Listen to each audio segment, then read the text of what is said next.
Hey there, it's Margie Bryce, your host of the Crabby Pastor podcast, where we talk about all things sustainability, whether it's sustainability in ministry, in your personal life, and we acknowledge that the church is in a transitional time, so we hit topics there too that are going to stretch your mind and the way you lead, especially how you lead yourself so that you don't become the crabby pastor. This is Margie Bryce, host of the Crabby Pastor podcast, where we talk about all things self-care so that ministry leaders can fulfill the things that God has asked them to do and offer God our best in the process. So I talk about all kinds of topics, and today we're going to talk about friendship and holy friendship in particular. I have Michaele Levine with me here, and she has managed to participate in and help others to create these kinds of relationships, because we ought not to walk through life and through ministry alone and become lone rangers that will indeed in time wear on us and really deplete us if we for community. I believe that's replicated in the Father, Son, and Holy Spirit for us. So there is a very holy purpose and design for us for that end. So Michaele and I are going to chat, but I'd like you to introduce yourself to us, please. Sure. Thanks so much, Margie, for having me. So I am a mom of two. I have a 10-year-old and an 8-year-old. I've been married to my husband almost 19 years. Currently, we live in South Bend, Indiana, but my ministry journey has started in Central Ohio. Got to be in at the ground level of a New Start church there in a lower income neighborhood that was a great place of growth and challenge for me. How about Well, that's a whole other story. We could talk a long time about all right. about all the fruitfulness of that season. I was there while I was in seminary at Ashland Theological Seminary in Ohio. Then my husband and I spent a year of volunteer missionary service in Southern Africa, a little nation known as Swaziland, now called Eswatini. Then from there, we were invited, I was invited to join the staff of Bethany First Church of the Nazarene out in Oklahoma. And that came through the time that we were in Africa. We partnered a lot with that congregation. So I served there for 5 years, was the pastor of discipleship. And then from Bethany First Church, with a colleague from Bethany First Church, launched a new community in Oklahoma City, like the urban core Oklahoma City. And that became 8th Street Church of the Nazarene. And it was that, that place that really allowed me space to put some imaginings into practice, as you can do when you're starting from scratch. And so was able to live into more of the spiritual formation realm of discipleship and wrote weekly practices for our congregation, really was able to lean into and offer a lot of the gifts of contemplative spirituality and Christian practice.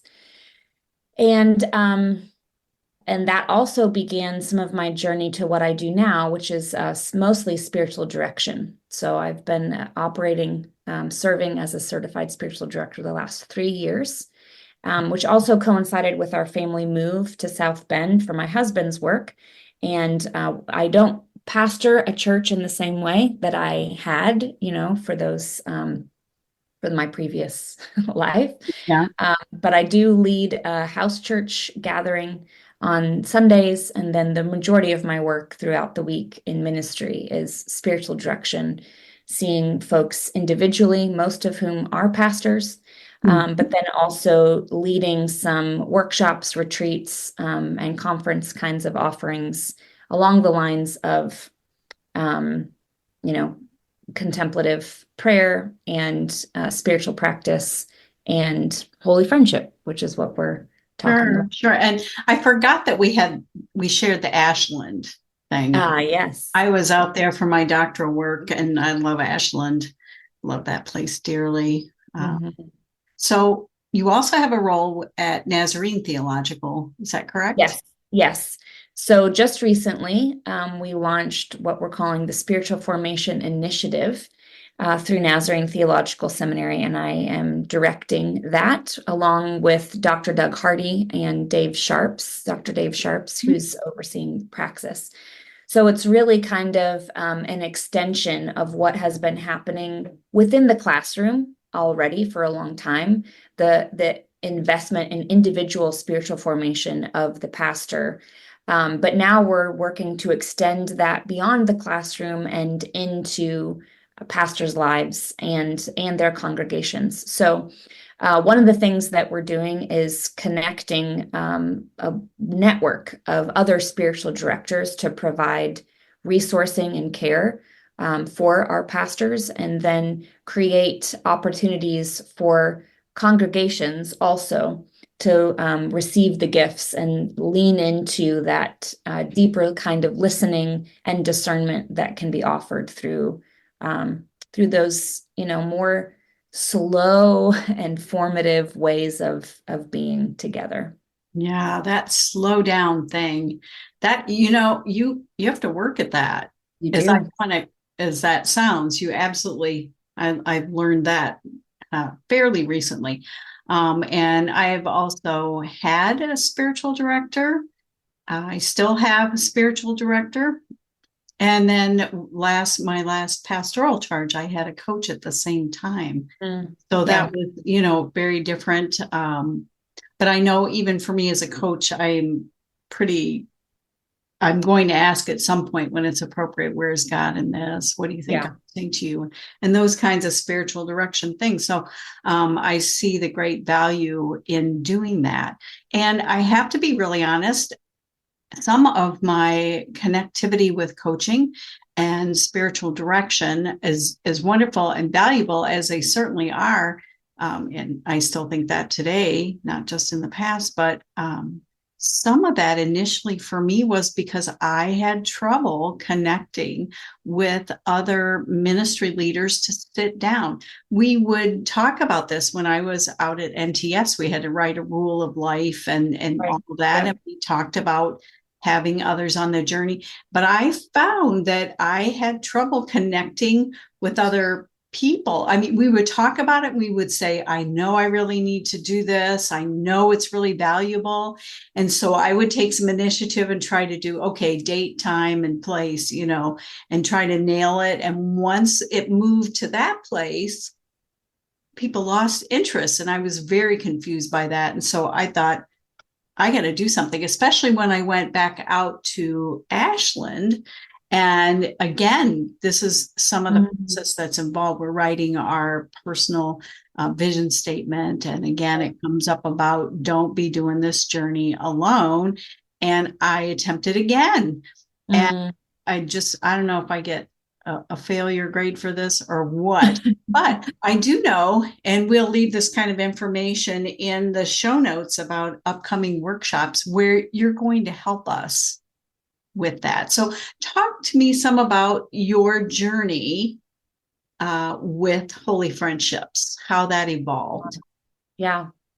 I think what you say is so true, Margie, because I think for a while anyway, at least within, this current and maybe one generation of education prior to us, we know that we need to do things together, but it's the how that we struggle with.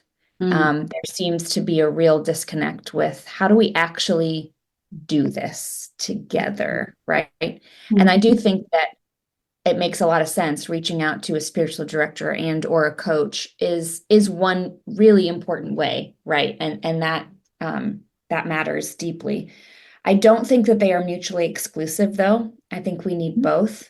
We need the one voice that is speaking as a spiritual director, that says, I'm gonna listen deeply with you, for how the Holy Spirit is working. And all of our conversational emphasis is focused on you. It's not, reciprocal in that moment. But then we also need those spaces that are mutually reciprocal, that we can be together and say, we together are going to listen to one another and also listen to the Holy Spirit with each other and give guidance as the Spirit directs us.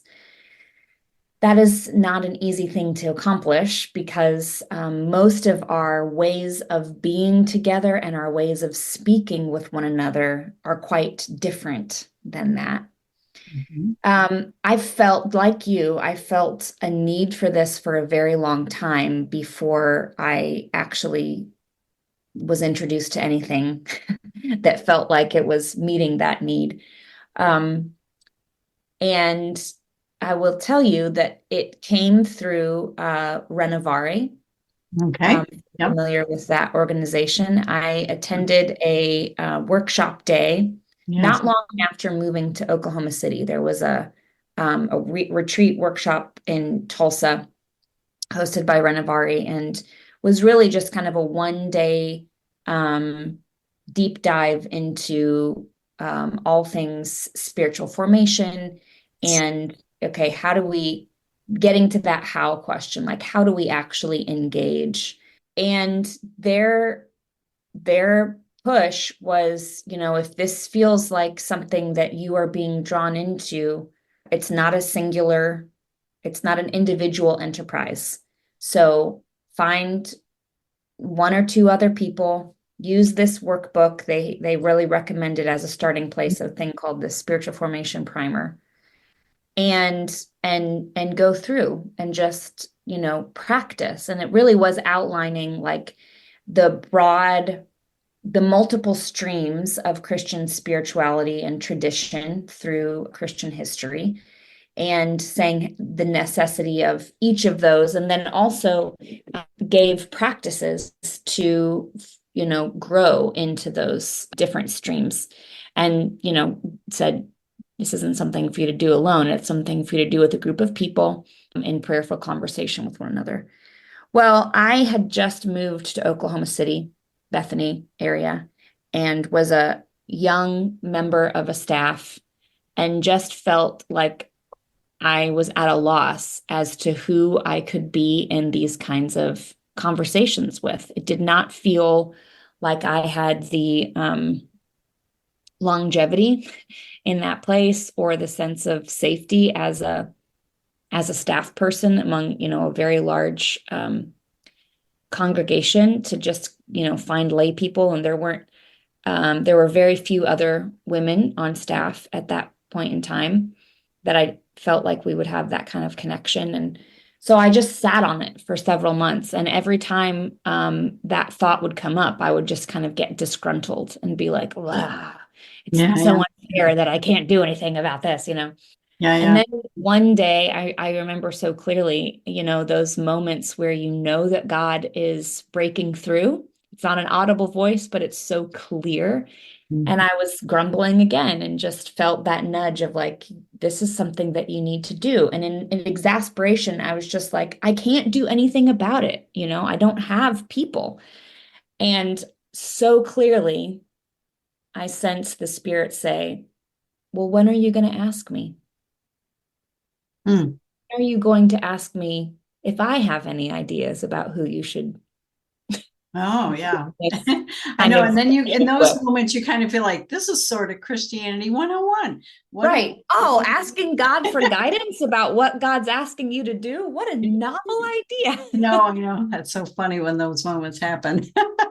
And lo and behold, I mean, it was so vivid. Like I paused and I said, well, okay, God, I'll humor you, Sure, you tell me who you think would make a good, holy friendship partners with me or whatever. And I mean, those two names flew at me so fast, and they had never appeared on my radar before. But as soon as as soon as I wrote them down in my journal, I was like, huh, that actually might work. There are Oh, two we'll figure, ladies right? who were, in their own process of determining a call, but were currently um, lay ministers in the church, working their way through local and district license kind of questions. And one was teaching a Sunday school class, and two, different age ranges. But I thought, okay. So I reached out to one and then the other and told them, what I was thinking and that I had asked the other person. And of course, I mean, the Holy Spirit just orchestrated it so perfectly. Each of them said, I have been longing for something like Mhm. this. And they knew each other, which I didn't know. And they didn't know each other well, but they had had a connection, like a decade prior, and it was really good. And they had very fond memories of one another. And so it just was like, okay. So we started working through this. I think it's like a 9 or 10 week process or session. We didn't meet weekly, I don't think. And so we did that spiritual formation primer through Renovare. And at the end of those weeks, well, I should say it's kind of like it's teaching, like you read through kind of curriculum together, and then you have discussion, and then you pick a practice that you want to try between that time and the next time that you meet. And the next time that you meet, you talk about what that practice was like. What did we learn? What did we experience? Whatever. And so we did that for, I don't know, 8 to 10 weeks. And then at the end of it, it gives you like a kind of a way to review what was this process like? Do we want to keep meeting? Is there anyone that we want to add? And we decided to keep meeting. And we didn't use the exact form the whole time. That kind of gave us structure, but we did try to have some kind of structure to keep us on track so that it wasn't just a free for all of conversation. We would give an Right. update about here's what I sense God doing, here's how we can pray for one another, and then here's something that I want to practice or work on between the time that we meet next. And then we would. So would that be a spiritual practice that they work on, Yes. or would it Yep. be Yes, some of usually their life? yeah. So the way that book works is that it gives you like I think it's 6 or 8 streams, it calls it, of Christian tradition and practice. And it outlines like here's, within the evangelical tradition, within the holiness tradition, within the social justice tradition, within the contemplative and incarnational tradition. So it gives you all of these like ways to practice in that area. And so every time we met, we would choose one of those practices. So some would feel like a very classic, spiritual discipline, like memorizing scripture or a very specific way of praying. Others were like, write an encouraging note to your politician or send a letter to someone in prison from the social justice tradition, or just it was a broad variety. And a lot of that then shaped the way that I really shaped the way that I led my congregation in spiritual formation, and then shaped a lot of the practices that I wrote for our congregation that ended up becoming the book Living the Way of Jesus. But that's a whole other Right, right. That's all. So whole other thing. let me ask. I will put the link to Renovare because I've been to one of their workshops day long, and they are amazing for sure. And but what I would like to ask now is, how do you pattern your current process of Yeah. holy friendships? Yeah. So the process that I described, just, that started with the Renovare, that began in about 2011, I think. And we met pretty faithfully up until 2015 or so. And then there were quite a few changes, and we added someone to that group, and then someone moved out of the country. And so, it just was a little bit in flux. And so we stopped meeting regularly about maybe it was 2016. that happened. Anyway, there were several years where I wasn't meeting regularly with any kind of group. And then during COVID, when everybody was just in the height, COVID and, the in the wake of George Floyd's murder and Black Lives Matter movement, and just so much upheaval and distress, exhaustion and isolation. It just felt like I needed something, but I looked around and noticed that the majority of people that I have a broad network, as you do, being a pastor, you have a broad network of other pastors. And I was like, man, we pastors are some of the most isolated and exhausted among the bunch. This is not a good place to be. Absolutely. Yes. And so again, I really sensed this drawing into this way of relationship again. And so again, I prayed and asked, okay, who are the women pastors that I can, that really are my peers that we can engage with together. And this time it was quite different. We already knew, everything was virtual. So I wasn't limited to geography. And I knew of a handful of women that I had engaged with online or had seen speaking, or, we're in some level of communication already and just kind of admiring one another or encouraging one another from afar, right? And so I reached out to, I think, 6, and just kind of said, hey, I have this idea. What do you think? And 4 jumped on it and said, yes, please. This is really something. How many did you ask? Just for those of us that are sitting back going, yeah, no, I think I asked 5 or 6. enforce. Yeah. Okay. I think so. Maybe I'll have to go back. But anyway, it wasn't like I didn't cast a wide net. I really just, and I even thought if everybody says yes, we might be too large of a group, but these are the people that came to mind, so I'll follow up. So we met as a group of 5 for a while, for 2 years, and then now we are a group of 4. One of those women made some transitions and is no longer meeting with us, doing some other things. And that group did not start with the same level of structure that my previous group did. I think everybody at that point nobody knew each other well. Some of us had known each other in previous, ways, but nobody knew each other well. And we were living in 4 different states. And so we decided that we just really wanted to get to know each other and pray together and create a place of safety and honesty for one another.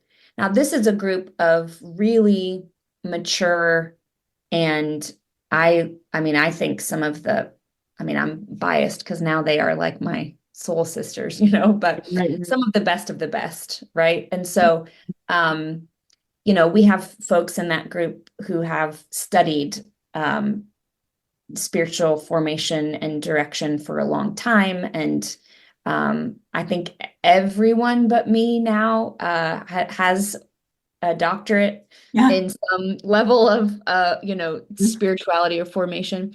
So we weren't coming into this newbies, but we also were not, again, we were like people who know what you need to do, but you just don't know how to do it. And so we gave each other the space to practice, and we just like tried stuff. So at this point, we've now been together 4 years, I think. Yeah. Wow. Almost 4 years. Because I think we started meeting the end of summer 2020 or beginning of fall. And we've seen each other through, family deaths and work transitions and illnesses, just at big moves. I mean, it's just been, all the stuff of life. So at this point, we need far less structure to really talk about deep the things of how goes it with your soul, you know? Yeah, But yeah. we needed some guide rails at the beginning to say, like, how do we structure this sacred time together different than any other time that we meet? So now we're in a rhythm where we take turns, one person leads each time, so it doesn't fall to one person every time. And that person just leads off with, some kind of small shared practice or devotional, something that we've read in our own devotional readings, and gives some like questions for thought. And then we go around and share along with like, hey, how is, this situation that we've been praying for, and how is your spouse handling, the current whatever. And then we pray together. We also have a very active WhatsApp thread, so that in between Oh, I in see. Yeah, between times that we meet, we're sharing life and talking yeah, um and keeping the conversation going that way. yeah. So you meet how often again? Well, in the summer, it's quite all over the place. We try to meet once a month in the summer. And then in the off And season. then in the rest of the time, it's every other week. Okay. All right. So I think I'm guessing, it's purely a guess, that what you're doing now is what has influenced your upcoming workshop on this. Absolutely. Yeah. Yeah. So the Holy Friendship webinar or workshop, whatever, is offered through the Wine Coop Center for Women in Leadership at Mhm. Nazarene Theological Seminary. We hope and we are planning to broaden that and invite some male colleagues, and so that we can also offer this as a non-gender specific offering. But right now, we have specifically designed this webinar and the accompanying resource for women clergy. Again, it's because that's who we are. And we recognize that while all of us as pastors and leaders need this, the there's something particular to the challenges of women in ministry Mhm. that this seems like absolutely essential. So that's where we started. We also, recognize there's all kinds of, we see the need for this and we long for people to participate, but we can't keep adding individuals to our group. That's just not how you What's it, do it, right? what's the you'd want maybe what, 4, 5 at Yeah, most? I would say probably we operated with 5. That's the largest group that I've been a part of. And I think that's probably max, mostly because maybe if you're in person, it's a little bit different, but organizing time schedules Mm. gets challenging. And then also keeping your meeting time to where everybody has equal opportunity to share. That's really, really important. And the more people you add, the harder it is to actually do that. So you're looking at maybe how long does an average or typical We go? try to meet an hour. Okay. Sometimes, if we're like, hey, we haven't met in a while and we really need a longer session, then we'll all, plan for an hour and a half or something. We've also now met twice in person for like a kind of retreat all Mm. together. And we've done that like, I think 2 days each time. And that's been really, really good. Nice, nice. Well, you had an era where you practiced the Renovare process, and then you had a time in between where you didn't have anything, and then moved to a time where now you do again have this. Can you describe for us then what you felt during that era where you had nothing? Hmm. I would say while I didn't have anything that was holy friendship, I had other things. Mhm. That was those intervening years. were the height of my toddler mommy phase and church planting days. Oh, that's busy. It was very busy. My husband was working on his PhD. It was very busy. But in that busyness, there was a different kind of holy friendship that emerged from our church planting pastor team. So not to the same degree, but a lot of shared life, shared prayer, shared visioning, so that I did not feel like I was going it alone, but it just took on a different shape during that season. And that's also the season that I started regular spiritual direction. So I think that, again, it's not the same thing, but a lot of it felt like there were things that for as much as I trusted and loved, my initial holy friendship group, there were some things that I needed to be challenged in and process through that needed to happen at the non-mutual level, right? It needed to be me and the spiritual director really wrestling some things out, or really me and the Holy Spirit, and wrestling's probably not the right word because the Spirit engages us so gently and invitationally. But that seemed like an invitation to go into a deeper place that prepared me for what was next. So it wasn't like I had nothing, but it was just a very different. And I think that's an important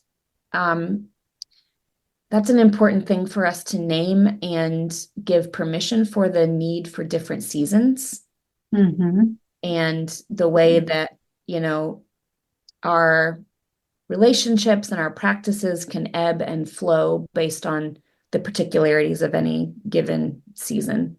And that Spirit is maybe more okay with that than we are.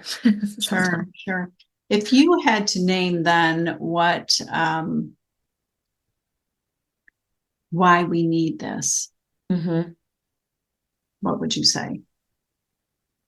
Why we need each other, why we need the holy friendship.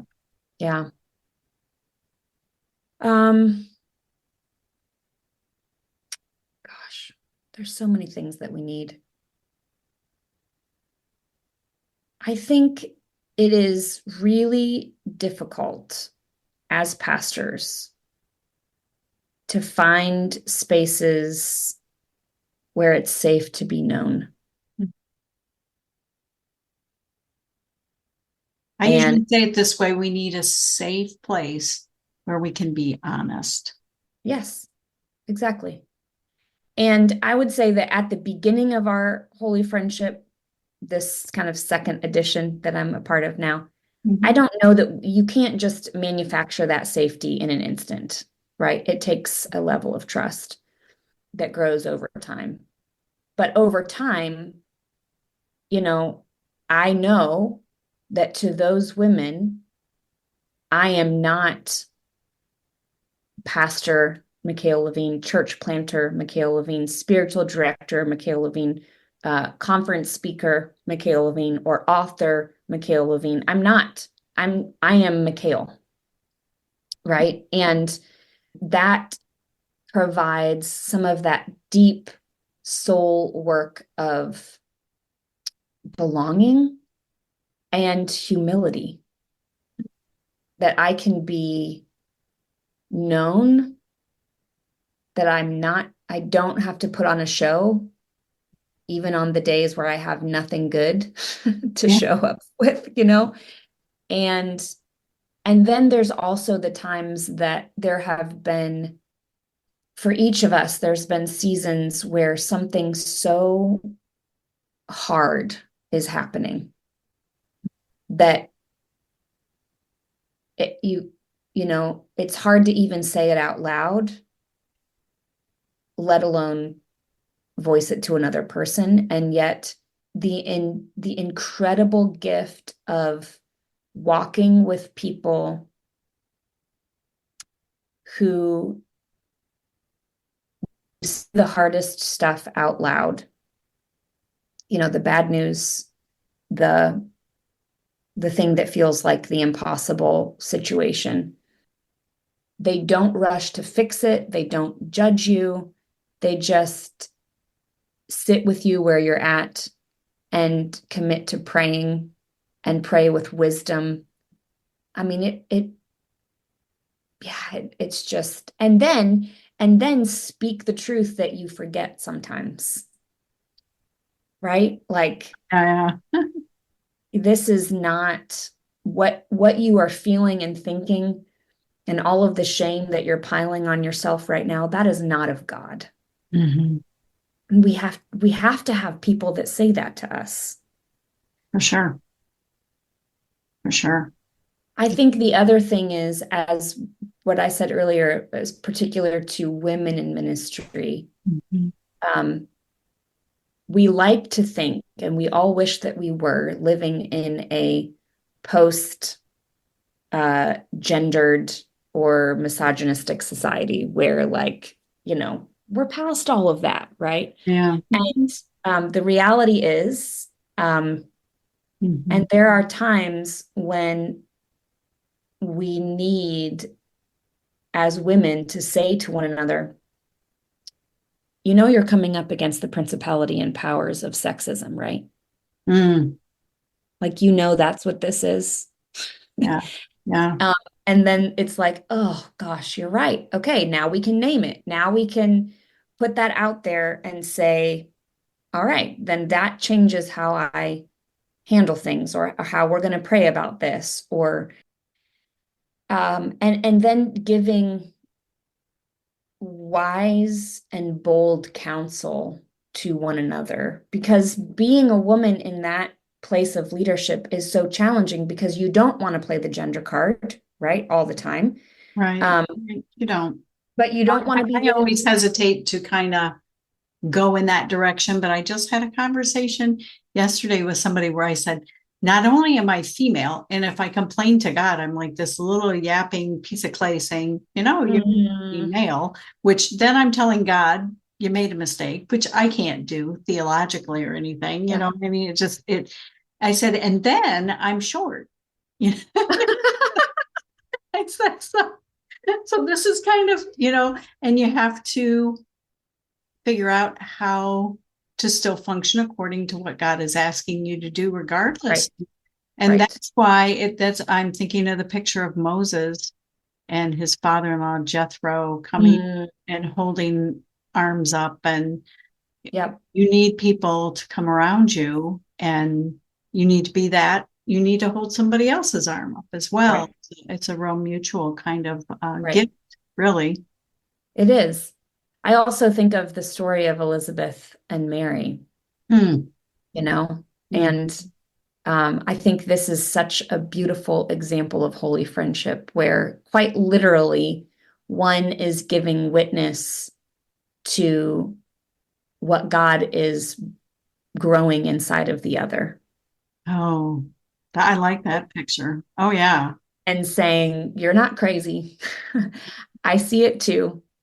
Yeah. And you are deeply blessed in this. And that mutual rejoicing, solidarity in the hardship of people not understanding and thinking that you're crazy, and being marginalized, and knowing that there's your favor in God's eyes also brings a harder road ahead.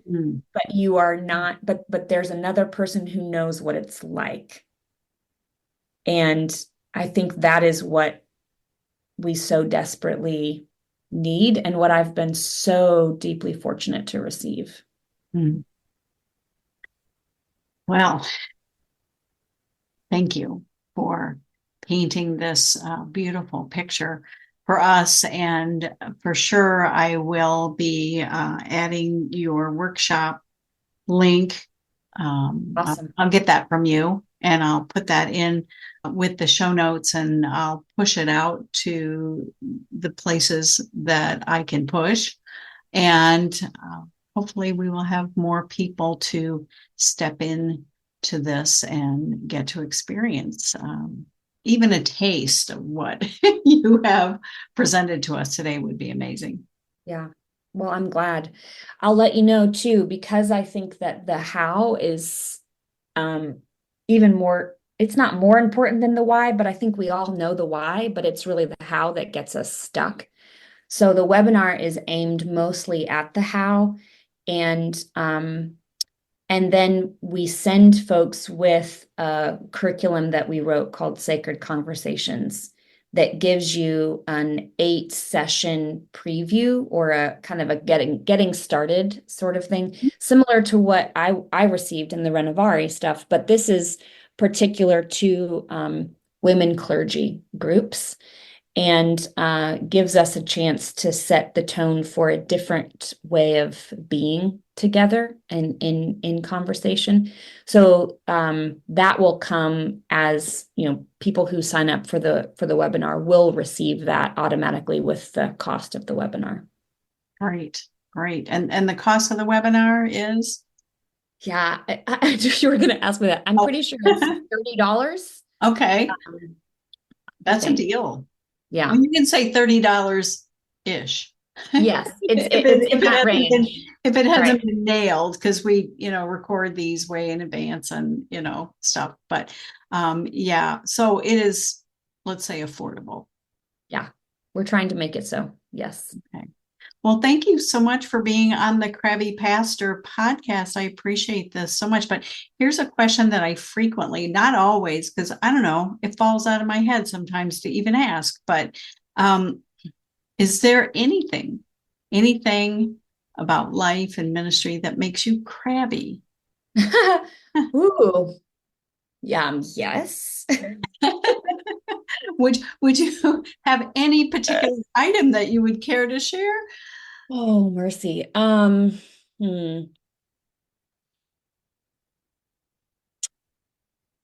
Well, I would say I mostly get crabby these days in trying to organize my schedule. Oh, okay. It's the tedium of administrative stuff, not having another brain to help keep me straight. And I recently found where I had made a scheduling error and double booked myself and can't be at a conference and a retreat at the same time. And so that makes me crabby. Oh, well, thank you so much for playing that game and sharing that with us, because we all get crabby. I always ask this because at a conference, a gentleman came up to my table and said, because it had a crab on it and said, that stuff. And he said, I'm never crabby. I don't know what you're talking about. I'm never crabby. He didn't say, I don't know what you're talking about, but he just said, I'm not crabby. And I said, well, why don't you go find your spouse and bring her here and chat. And he never came back. Oh, surprise. But that's funny. When you're not serving in a pastoral capacity, I feel like I'm a little more emboldened to push at times. So anyway, speak that truth that we need to hear, G. I guess. Well, thank you so much for being on the podcast and blessings on your continued ministry in this new venture and all the ventures that you have going right now. Thank you. Thank you so much. Blessings on you. So how do the pieces of your life fit together? Do they fit together well and things are humming along just fine? Or are there some pieces that are tight or absent or just not fitting the bill? This is your invitation to join me in my glass workshop for a video series where I am going to do a stained glass project while I talk to you about sustainability and building sustainability into your heart and into your life. So I am going to be doing my art, which is a form of self-care, and I'm going to invite you into that space with me, and I'm going to chat. I'm going to chat about self-care, and I'm going to show you how I create. And there's a nifty analogy. Stained glass seems to be a very good metaphor for what I want to talk about. So I'd love for you to join me. To do that, to opt in, I'll need you to email me at crabbypastor@gmail.com. That's crabbypastor@gmail.com. So you won't want to miss this. You definitely won't want to miss this. So make a plan to join me in the glass workshop. Are you wondering whether your fatigue, your lack of motivation, your lack of interest is burnout, maybe? I just wanted to let you know that I have a resource on the website, margiebryce.com. That's BRYCE, margiebryce.com. And it is a burnout questionnaire, free for you to download and kind of self-assess and get a sense of where you're at. And there are questions that not only ask about what you're going through, but maybe how often you're experiencing it. And that's kind of a key to where you might be, because you have to know where you are in order to chart a course forward.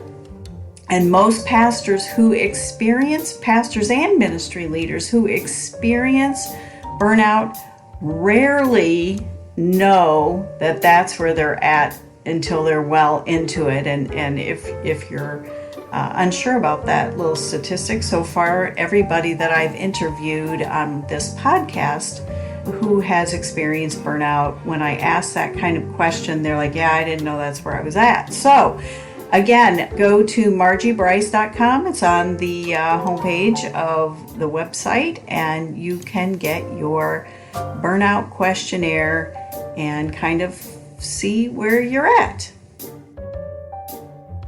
Hey friends, the Crabby Pastor podcast is sponsored by Bryce Art Glass, and you can find that on Facebook.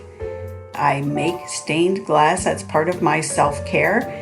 And also by Bryce Coaching, where I coach ministry leaders and business leaders. And so the funds that I generate from coaching and from making stained glass is what is supporting this podcast. And I will have opportunities for you to be a part of sponsoring me. And as always, you can do the buy me a cup of coffee thing in the show notes. But I will have some other ways that you can be a part of getting the word out about the importance of healthy self-care for ministry leaders. Hey, thanks for listening. It is my deep desire and passion to champion issues of sustainability in ministry and for your life. So I'm here to help. I stepped back from pastoral ministry, and I feel called to help ministry leaders create and cultivate sustainability in their lives so that they can go the distance with God and whatever plans that God has for you. I would love to help. I would consider it an honor. And in all things, make sure you connect to these sustainability practices, so that you don't become the crabby pastor.